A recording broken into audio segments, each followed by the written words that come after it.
আসসালামু আলাইকুম ওয়া রাহমাতুল্লাহি ওয়া বারাকাতুহু।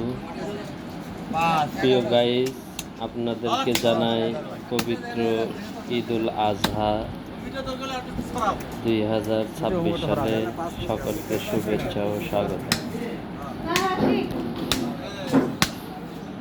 আপনারা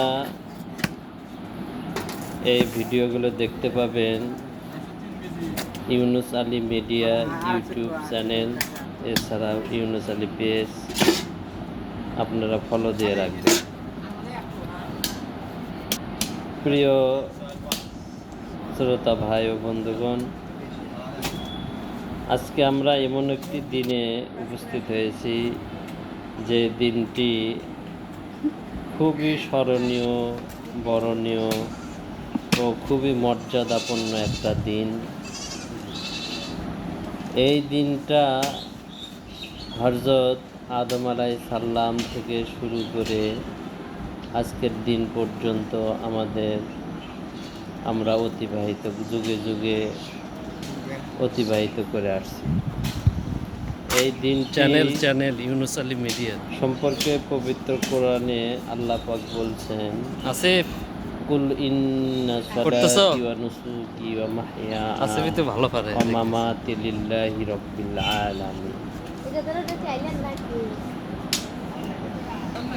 নিশ্চয়ই আমার নামাজ, আমার কোরবানি, আমার জীবন মরণ সব কিছু আল্লাহ তাআলার জন্য। কোরবানি আমাদের জন্য ওয়াজিব। কোরবানি বিভিন্ন নবী, অনেক নবী আলাইহিস সালাম তারাও কোরবানি করেছেন। কোরবানির গুরুত্ব সম্পর্কে আল্লাহ পাক পবিত্র কোরআনে ও হাদিসে উল্লেখ করা হয়েছে। কোরবানি করা প্রত্যেক নর নারীর জন্য, যারা মালদার তাদের জন্য ওয়াজিব। আর এই কোরবানির মাধ্যমে আমাদের পাপ আমরা মোচন করতে পারি। প্রথম কোরবানি হযরত আদম আলাইহিস সালামের পুত্র হাবিল ও কাবিলের শুরু। সেই জামানায়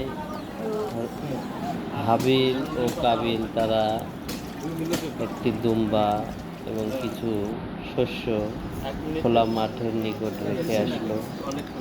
রেখে আসার পরে হাবিলের কোরবানি কবুল হলো এবং কাবিলের কোরবানি কবুল হলো। তারপরে হযরত ইব্রাহিম আলাইহিস সালাম, আমাদের জাতির পিতা, তিনি স্বপ্ন দেখলেন যে তুমি তোমার প্রিয় পুত্রকে কোরবানি করো। সেই স্বপ্ন সত্যি বাস্তবায়ন করার লক্ষ্যে হযরত ইসমাইল আলাইহিস সালাম, ইব্রাহিম আলাইহিস সালামের পুত্র, তার বয়স 7 বছর, তাকে কোরবানির উদ্দেশ্য মিনাতে অবস্থানের জন্য নিয়ে যাওয়া হয়। সেখানে কোরবানির সব প্রস্তুতি নেওয়ার পরেও আল্লাহ পাক ইব্রাহিম আলাইহিস সালামকে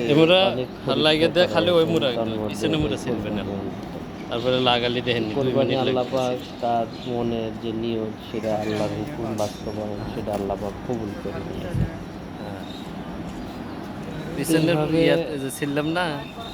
চলে আসছে কোরবানির মাধ্যমে আমাদের জীবনের পাপ আমরা মোচন করতে পারি। সেই সাথে কোরবানি করলে আল্লাহ পাকের জানের বদলে জান, মালের তারপরে চোখের বদলে চোখ, রক্তের বদলে রক্ত। এইভাবে আমরা জীবন্ত পশুকে আল্লাহর নামে আমরা কোরবানিগুলোই আমাদের পরিবার সকলের জন্য সওয়াব লিখেছে।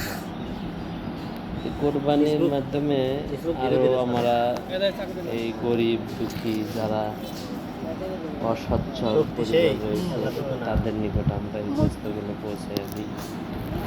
কোরবানির একটা গুরুত্বপূর্ণ বিষয় এই গোস্ত ভাগ বাটোয়ারা।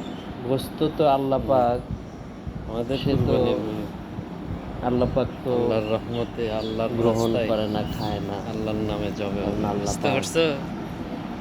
কোনো তো ঠিক কিছু আছে? খায় না। তা আল্লাহ পাক বলতেছেন যে যারা অসহায়, যারা ক্ষুধার্ত, যারা গরিব তাদেরকে খাওয়ালেই আমার খাওয়া হয়ে যায়। এই জন্যে আল্লাহ রাসূলের হাদিস অনুযায়ী কোরবানির পশুর গোস্তকে আমরা 3টি ভাগে ভাগ করব।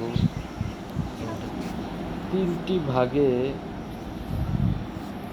ভাগ করে আমরা এক ভাগ গরিবদেরকে মাঝে বন্টন করব, এক ভাগ আত্মীয় স্বজন ও এক ভাগ নিজে আমরা খাব। এভাবে আমরা কোরবানি আদায় করব। আর এই কোরবানির আর একটা দিক হচ্ছে ঈদুল আজহা, মানে ঈদের নামাজ। এই ঈদের নামাজ আমরা ইনশাআল্লাহ وهب لنا من لدنك رحمة إنك أنت الوهاب ربنا اغفر لنا ولإخواننا الذين سبقونا بالإيمان ولا تجعل في قلوبنا غلا للذين آمنوا ربنا إنك رؤوف رحيم رب ارحمهما كما ربياني